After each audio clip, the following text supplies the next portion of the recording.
Mummy યાર હવે હું થાકી ગઈ છું. શું થયું પાછું? આ મીત યાર સવારમાં જો ને કેવા ઝઘડા કરે. બધું સરખું મૂકવાનું કહું ને તો રાડો નાખે નકરી મારી ઉપર. અરે મને સંભળાય જ છે તમે બે સવારમાં બૂમાબૂમ કરો છો. એના દુકાન જવાના ટાઈમે તમે આવી રીતે કકરાટ કરો એ સારું ના કહેવાય. પણ મમ્મી એ કેટલો ગુસ્સો કરે છે, કેટલું બોલે છે મને. અરે એ તો ગુસ્સો કરે પણ આપણે શાંત રહેવાનું હોય. એને હું સમજાવીશ અને કીશું આપણા હાથમાં છે. એને શાંતિથી સમજાવવાનું.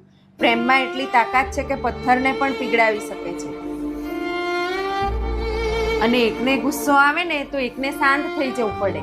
અને એકબીજાના અવગુણ જોયા કરતાં એકબીજાના ગુણો જુઓ તો મગજ આપણું આપોઆપ શાંત થઈ જશે.